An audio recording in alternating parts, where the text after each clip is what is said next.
मौलाना आज़ाद foundation जो अल्पसंख्यक संस्थाओं को फंड क्या करती थी, उसे सरकार ने बंद कर दिया था और फंड भी रोक दिया था। उस प्रकरण को लेकर सामाजिक संस्थाओं के कुछ लोग सुप्रीम कोर्ट गए और कोर्ट ने बड़ी राहत इन्हें दी है। मेरे साथ में बात करने के लिए पूर्व सांसद मोहम्मद अदीब मौजूद हैं। इनसे जान लेते हैं कि ये आखिर क्यों सरकार ने इसको बंद किया था और कोर्ट से जो राहत मिली है उससे कितने इम्कान है कि ये संस्था फिर से बहाल हो जाएगी। सर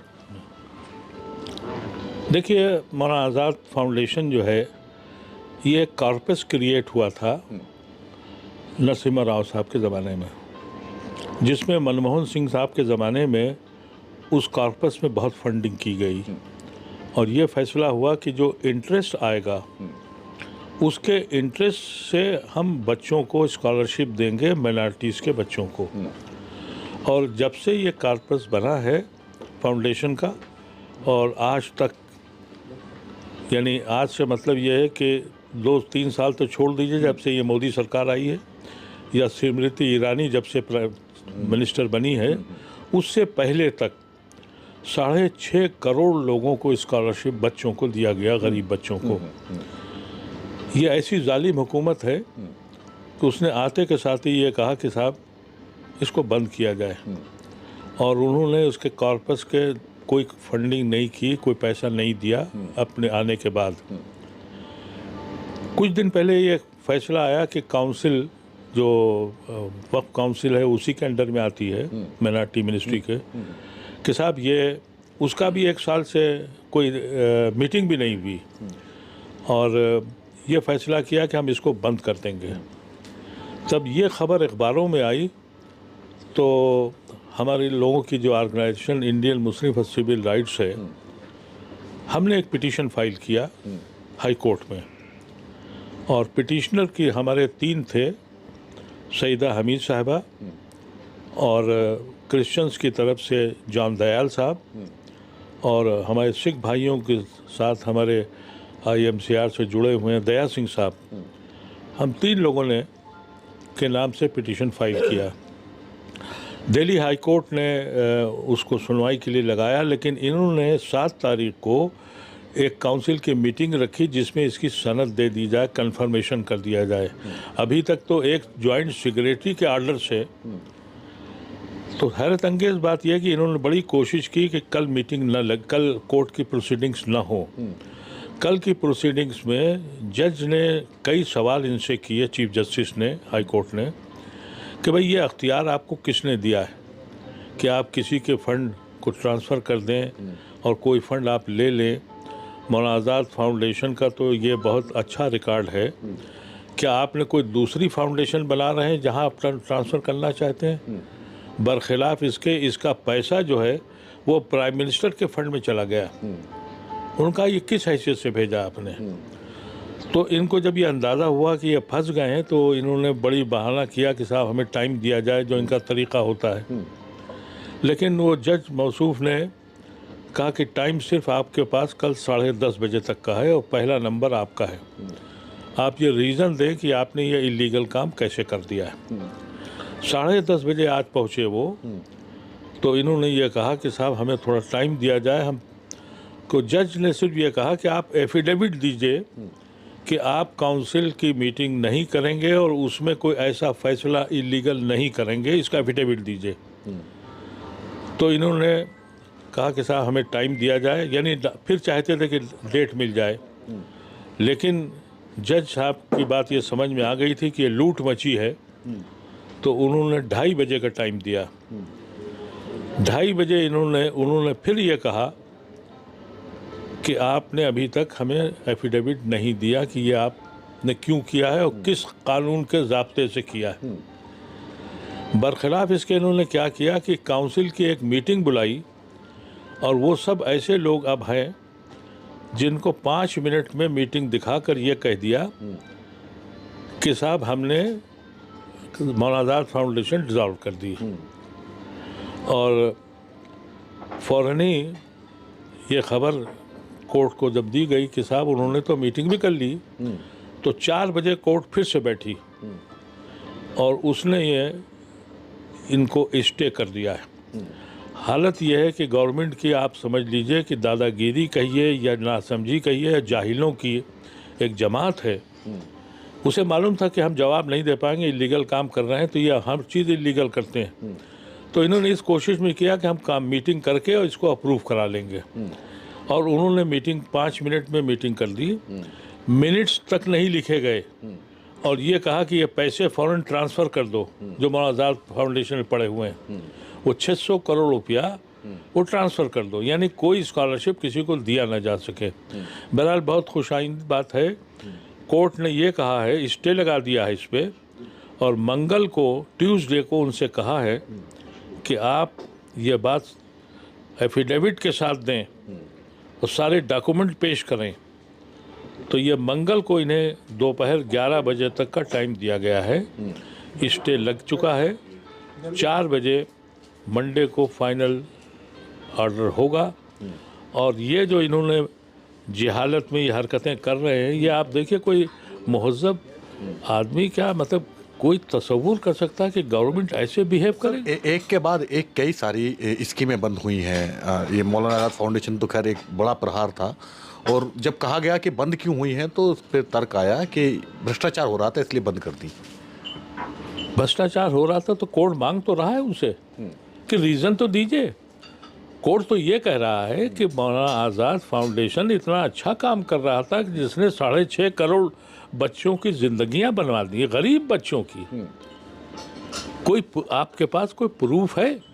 सिर्फ एक स्मृति ईरानी खुद जाहिल औरत है, उसको क्या दिलचस्पी के बच्चे पढ़ें? वो आपको मालूम है कि ऐसी जाहिल औरत एजुकेशन की मिनिस्टर भी बनी थी, अब उसको माइनॉरिटी का बनाया गया है। वो एक जाहिल किस्म की औरत है, उसको मालूम ही नहीं है कि स्कॉलरशिप क्या माने हैं, किन बच्चों को दिया जाता है। कोई इरेगुलरिटीज़ पेश करते अगर होती कोर्ट में, उन्होंने कोई इरेगुलरिटीज़ पेश नहीं की। ये कहा गया शुरू में कि जब बंद की गई इसको कि हमारे सरकार की और कई सारी स्कीमें हैं जो इसी के समकक्ष हैं, तो फिर अलग से क्या करने की ज़रूरत है, उसी में उसी के लाभार्थी बना दिया जाए छात्रों को। यही सोच है। हाँ। क्योंकि ये माइनॉरिटीज़ जो हैं, ये इनको कोई बेनिफिट क्यों दिया जाए, ये इस सोच की सरकार है। ये कम अकल लोगों की सरकार है। जो आदमी पिछड़ गया है, जो आदमी गरीब रह गया है, अगर आप उसको सहारा नहीं देंगे तो तरक्की कहाँ हो जाएगी? अरे 20-25% लोग अगर रह गए नीचे तो वो समाज तरक्की कर सकता है? ये जाहिल लोगों की सोच है, ऐसे लोगों की सोच है जिनके दिमाग में सिवाय नफरत के कुछ और है ही नहीं। अफसोसनाक, दर अफसोसनाक कि कोई इंस्टीट्यूशंस जहाँ किसी मिनॉरिटी को कोई भला हो, बिलखुसूस मुसलमानों का भला हो, वो बर्दाश्त नहीं है। सर 10 साल पहले का वो बयान आपको भी याद होगा, जब इसी मौसम में प्रधानमंत्री ने कहा था, जब हम प्रधानमंत्री नहीं थे, कि मैं मुसलमानों के एक हाथ में कुरान और एक हाथ में लैपटॉप देखना चाहता हूँ। उसके बाद में सरकार आती है तो एक एक करके जो मुस्लिम ख़ासतौर से माइनॉरिटी के लिए जो स्कीमें चल रही थी उन्हें बंद किया गया, ये सब किया गया। तो ये विरोधाभास क्यों है? भाई एक झूठा आदमी है, सुबह से शाम तक झूठ बोलता है, आप उसको कोर्ट करते हैं। भाई क्या क्या नहीं उसने कहता है, वो जब मर्जी जो चाहता है बोल देता है। वो इलेक्शन जीतने के लिए जब सनातन धर्म को बदनाम कर सकता है, सनातन धर्म का कौन है सबसे बड़ा, आप मुझे बताइए? शंकराचार्य, उन तक को जलील कर दिया उसने।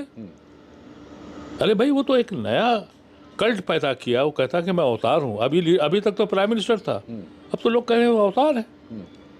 उस गलत उस आदमी की कोई बात आप कोर्ट मत किया करें, इसलिए कि उसे पता ही नहीं है। नहीं, उन्हीं की कथनी आपको याद दिला रहे हैं सर। नहीं, उनकी कथनी तो देखिए, बदनसीबी ये है, इस मुल्क में अगर ये समझदार होता, आप अंदाज़ा कीजिए, सुबह से शाम तक नोटिस करिएगा, इस मुल्क का कितना बड़ा पैसा इश्तिहार, अखबारों पे, पोस्टरों पे, सड़कों पर, ये धूम तमाशे में खर्च होता है। आप अंदाज़ा कर सकते हैं, अरबों रुपया है। हिंदुस्तान का कोई बच्चा ऐसा नहीं होगा जिसकी फ़ीस इससे न अदा की जा सके। कोई बात करता है इस पर? 24 घंटे अखबार उठाइए तो कम से कम हर अखबार 22 पेज के अखबार में 12 पेज इश्तिहार के होते हैं सर, और वो गवर्नमेंट के होते हैं। फाउंडेशन की और वो पैसे कहाँ जाते हैं? अगर जाहिल आदमी के आप दे देंगे तो यही करेगा, लेकिन अगर कोई पढ़ा लिखा आदमी होता तो इसी पैसे से और स्कॉलरशिप देता और गरीबों को पढ़ाता कि भाई पढ़ो, क्यों रिक्शा चला रहे हो, तुम्हारा बाप रिक्शा चला रहा है, तुम मत चलाओ, तुम्हें पैसे मिलेंगे, स्कूल जाओ। वो क्यों नहीं जाता है? एक सवाल ये भी उठाता है कि प्रधानमंत्री ने अपने लिए 8,500 करोड़ रुपए का विमान खरीदा है। ये पैसा तो सैकड़ों करोड़ में था, वो हजारों करोड़ में है। अपने लिए ऐसी सुविधा ले रहे हैं और आम जनता के लिए जो सुविधा मिल भी रही है उसे बंद करने जा रहे हैं। अरे भाई वो तो देखिए, जो आदमी करोड़ों का सूट पहन जाए अपना नाम लिखा के और फिर ये कहे मैं फ़कीर हूँ, जो आदमी दिन में 25 जोड़े कपड़े बदलता हो, कहो मैं गरीब घराने का हूँ, तो उस आदमी के बारे में सिर्फ वही लोग सोच सकते हैं जिनके अक्ल की कमी है या नफ़रत से उनके दिमाग ख़त्म हो गए। ऐसे बदनसीब इंसान हमारा मुल्क हो गया है। मैं तो सिर्फ एक चीज़ पे नोटिस करता हूँ सुबह से शाम तक, कुछ कम मत करिए। ये जो प्रोपेगेंडे पे जो पैसा गवर्नमेंट खर्च करती है 24 घंटे की, सिर्फ इसको अगर आप कम कर दें तो 10 यूनिवर्सिटियाँ चलेंगी, 10 यूनिवर्सिटियाँ फ्री की। इतना पैसा खर्च करते हैं ये। और अगर एक प्रोफेसर को रखना है तो उसके लिए आपके पास पैसे नहीं है। यूनिवर्सिटीज़ में, कॉलेजेस में टीचर्स के पास तनख्वाह देने के पैसे नहीं हैं। इन बदबख्तों को अपनी फ़ोटो सुबह शाम छपवाना, यानी रेलवे की निकल रही है तो वहाँ झंडी लिए खड़े हैं, सारे हिंदुस्तान के अखबारों में छप रहा है करोड़ों रुपए का इश्तिहार, कहीं जा रहे हैं वहाँ पर इश्तिहार। अगर तुम इस फंड को ही सिर्फ रोक दो, कोई बात तो करे। तुम कितनी यूनिवर्सिटी, कितनी टेक्नोलॉजी के इंस्टीट्यूशंस खोल सकते हो, लेकिन मुल्क एक जाहिलों का, मसखरों का मुल्क बन गया ये।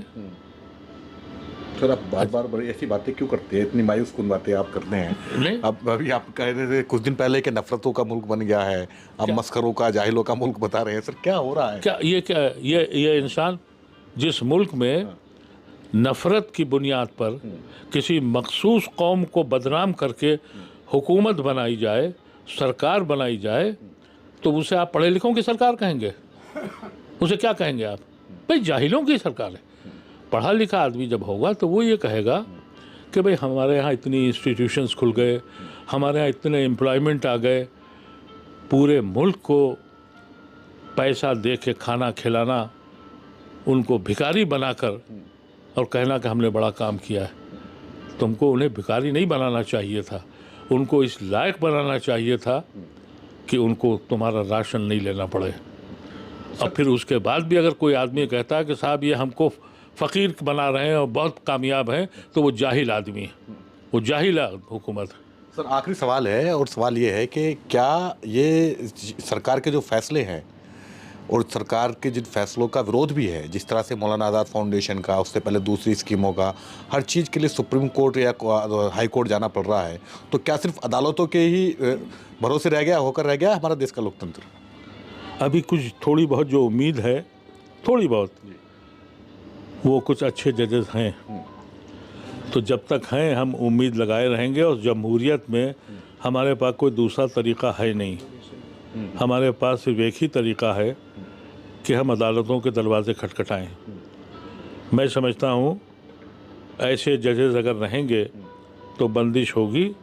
और आपके चैनल के ज़रिए कह रहा हूँ, जो कुछ इनको तमाशा करना है ये 2-3 महीने कर लें, उसके बाद मैं समझता हूँ कि यहाँ के लोग, हिंदुस्तान की जनता और आवाम कम से कम सोचना शुरू करेगी। और जिस दिन उसने सोचना शुरू किया, ये आपको दूर दूर तक दिखाई नहीं पड़ेंगे।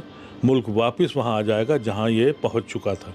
इस 10 साल में मुल्क जितना नीचे गया है, जितनी कदरें गिरी हैं, जितनी सोच बदली है, जितनी इंसानियत मुखालिफ फोर्सेस खड़ी हो गई हैं, ये सब 3 महीने के बाद ठीक हो जाएंगी। और ये कलेक्टिव पनिशमेंट का जो सिलसिला शुरू हुआ है, एक अपराध करेगा पूरा घर गिरा दिया जाएगा, उस पर कोर्ट खामोश है। बिल्कुल सब कुछ देख रहा है अपनी आंखों के सामने, लेकिन कोर्ट खामोश है। कोर्ट के लिए मैं बहुत कुछ कह चुका हूँ और अभी भी समझता हूँ, जिस दिन कोर्ट ऐसी हो जाएगी कि वहाँ कोई इंसाफ के नाम पर, कानून के एतबार से, कॉन्स्टिट्यूशन के एतबार से अगर फैसले शुरू हो जाएंगे उसी दिन ये हुकूमत ठीक हो जाएगी। इनको मौका इसीलिए मिल रहा है कि बहुत सी चीज़ों पर वो संज्ञान ही नहीं लेते, सोचते ही नहीं। हालांकि जिम्मेदारी अदालत की उससे बड़ी है। मैं बहरहाल इस जजमेंट से जो आज हुआ है, मैं जजेस, हाई कोर्ट के जज के, चीफ जस्टिस को और पूरी IMCR की वकीलों की टीम को मुबारकबाद देता हूँ। कम से कम आगे बढ़े हैं। और मैं अपील करता हूँ उन सारे लोगों से कि जब कोई ऐसे गैर कानूनी काम हो तो घर पे बैठ के बुरा भला मत कहिए, अदालत तक ज़रूर जाइए।